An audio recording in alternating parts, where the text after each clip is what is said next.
People, what's the creepiest AskReddit thread you have come across? Not medical professionals, but we were the patients.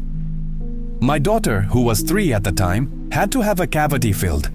As we were leaving, the dentist told me just to watch my daughter because sometimes kids chew their gums because it's numb and feels weird. So the drive home took 30 minutes, and I had been talking to my daughter the entire time to keep her busy. I parked my car in my driveway, opened the passenger seat to get my daughter out, and her entire lower lip on the left side is gone. She had chewed it off down to her chin. She ended up in emergency surgery, but the surgeon kept telling us it would be fine, and he sees this stuff all the time. She ended up having multiple surgeries, and when she was finally healed, the surgeon told us that it was the worst injury like that he had ever seen. He wasn't sure how she would heal, but you can hardly tell it happened now. History 2. Motorcyclist came in after someone left turned without checking. He had gone over the hood, slid, and somehow somersaulted, landing on his ass sitting up. He slid across intersection mostly on his ass, getting serious road rash. Luckily, he was only a block from hospital and ambulance. They pack him and bring him to the ER. We end up cutting off his chaps and jeans and begin the cleanup of gravel and sand embedded in his thighs and ass, when all of a sudden his testicles fall out of his scrotum. He had basically sandpapered a hole in his scrotum while skidding on his ass. The attending pauses, grabs the saline, irrigates scrotum and nuts, fondles them back into place while humming. I handed him some gauze to pack the wound and smiled at the patient who was under a local. Then I went on break, went fetal and dry heaved. History 3. This one night I was asleep.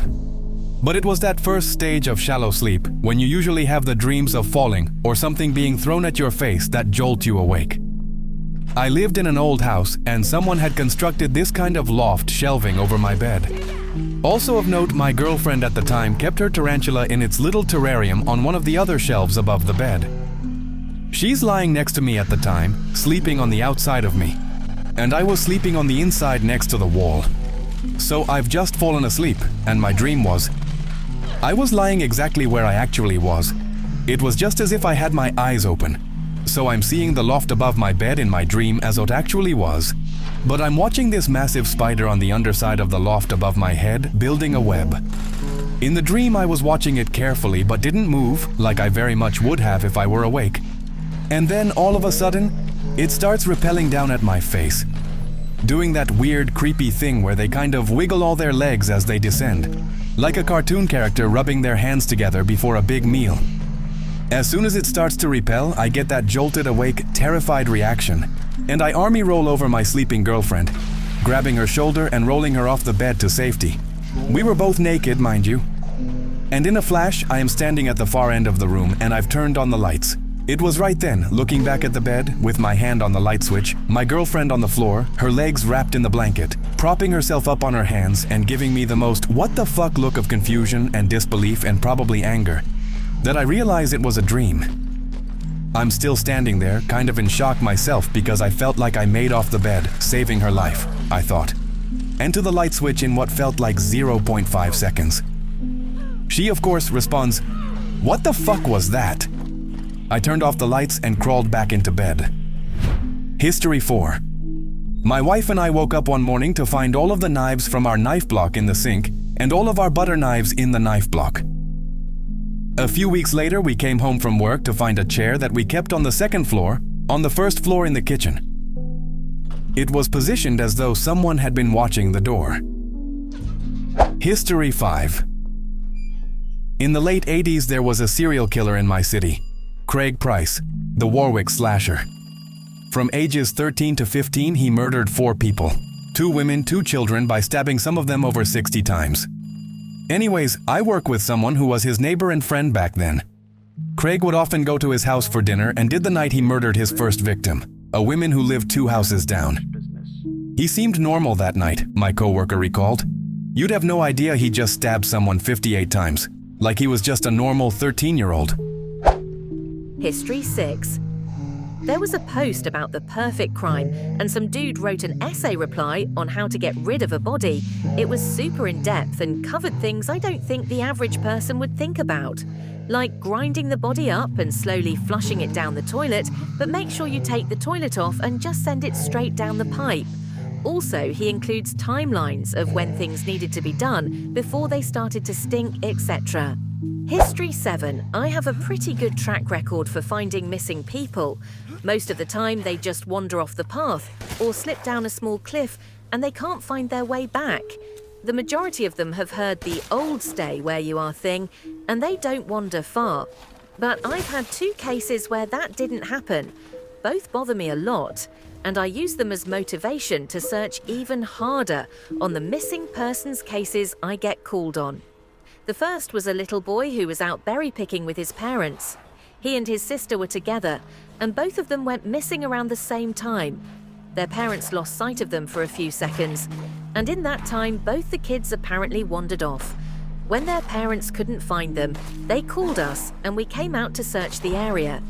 We found the daughter pretty quickly, and when we asked where her brother was, she told us that he'd been taken away by the bear man. She said he gave her berries and told her to stay quiet, that he wanted to play with her brother for a while. The last she saw of her brother, he was riding on the shoulders of the bear man and seemed calm. Of course, our first thought was abduction, but we never found a trace of another human being in that area. The little girl was also insistent that he wasn't a normal man, but that he was tall and covered in hair like a bear, and that he had a weird face. We searched that area for weeks. It was one of the longest calls I've ever been on, but we never found a single trace of that kid. The other was a young woman who was out hiking with her mom and grandpa. According to the mother, her daughter had climbed up a tree to get a better view of the forest, and she'd never come back down. They waited at the base of the tree for hours, calling her name before they called for help. Again, we searched everywhere, and we never found a trace of her. I have no idea where she could possibly have gone, because neither her mother or grandpa saw her come down. History 8. One particularly sad case involved the recovery of a body. A 9-year-old girl fell down an embankment and got impaled on a dead tree at the base. It was a complete freak accident, but I'll never forget the sound her mother made when we told her what had happened. She saw the body bag being loaded into the ambulance, and she let out the most haunting, heartbroken wail I've ever heard. It was like her whole life was crashing down around her, and a part of her had died with her daughter. I heard from another SAR officer that she killed herself a few weeks after it happened. She couldn't live with the loss of her daughter. A few years ago, my brother and I were camping in Colorado. He heard a twig snap somewhere nearby, and he wakes me up. We scan with our headlamps and see a huge pair of eyes staring at us through some willows. I figured it must be a bear. It kept staring at us for 5 minutes until we turned off the lights. We were going to move camp back towards some other groups. All of a sudden, a massive moose comes charging out of the willows. Luckily, it veered off before it collided with our tent. I was hiking in the Adirondacks with my ex on a trail that was a loop around a lake with one trailhead/exit. Early spring, so a lot of trail cleanup hadn't begun yet. We are walking about halfway to check out this waterfall, and I hear this rumbling that sounds like an animal stomping the ground towards us. I then hear this bizarre, rapidly increasing growl that sounds like what Hollywood uses for alien noises, and fucking book it. My boyfriend, X, tells me to hold up, but I am shitting myself. I'm out of breath and refuse to go back the way we entered the trail. We have to march through this thick bog that was pulling our boots off to get through to the other side to exit the loop. We get to the car and I'm crying at this point. The previous day was spent vomiting from eating bad food. Next vacation we are going to a city. I moped. We had been to the Adirondacks for the past 4 vacations, and honestly this experience beat me down. Years later I was listening to nature sounds on the internet and I hear that growl. A chill went up my spine. I learned that's a real thing. It was a mating call of a ruffed grouse bearing its wings on its chest. Yup. I freaked out BC of a horny bird.